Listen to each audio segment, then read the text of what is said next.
It's almost over. The pain is almost over.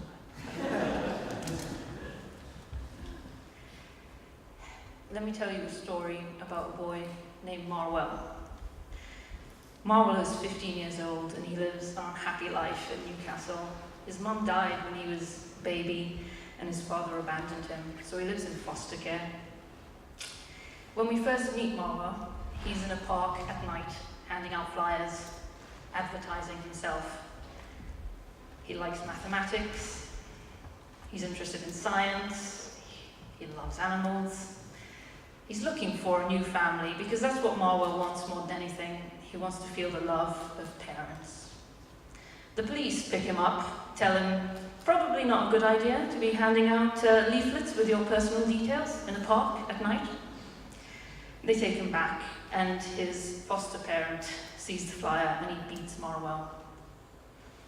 Then one day, Marwell meets a guy called Edward, and Edward is in his 40s. He's a bit strange. You can tell he's a bit out of step with reality. Marwell thinks this too, but he also feels a connection to Edward and thinks, maybe I can trust this man. Then one day he finds Edward in the garden trying to steal his cat, and Marwell gets really angry and starts to fight Edward. And then Edward tells him, listen, it's not what you think. I'm actually trying to save your cat. I know that tonight the neighbor's dog is going to attack it and is going to die. How do I know this? I'm from the future. Yeah, right. Okay. Marwell can't quite comprehend this. And Edward tells him, listen, no, I'm you from the future. I am Marwell.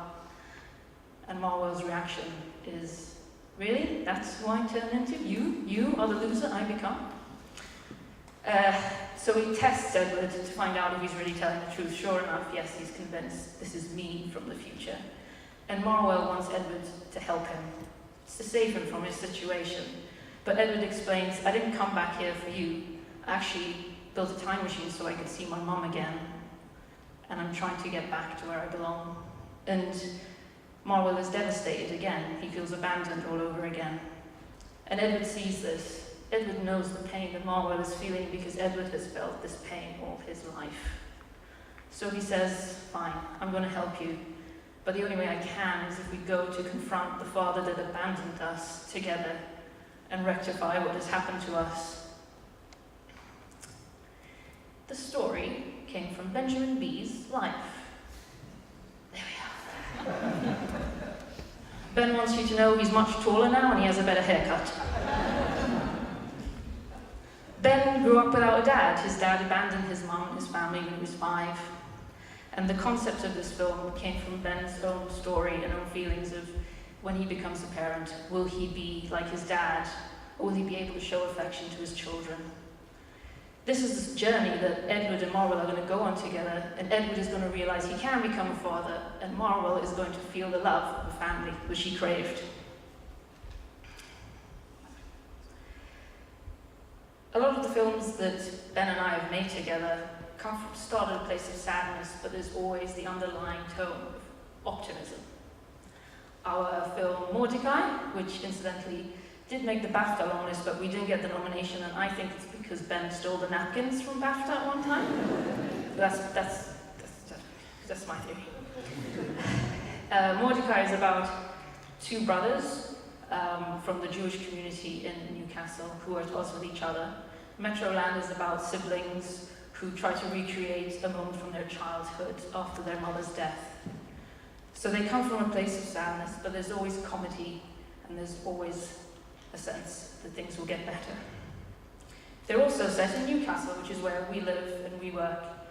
And Newcastle is often misrepresented and underrepresented in British cinema.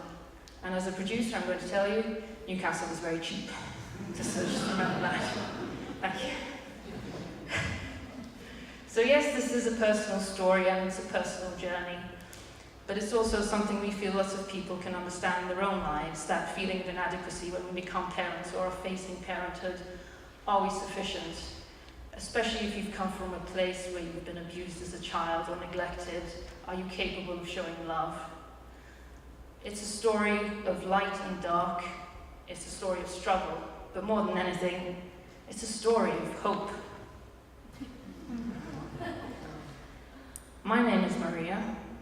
Benjamin B is in San Servolo in quarantine because he's going to give us all the flu. Our film is Marwell. Thank you so much for your time.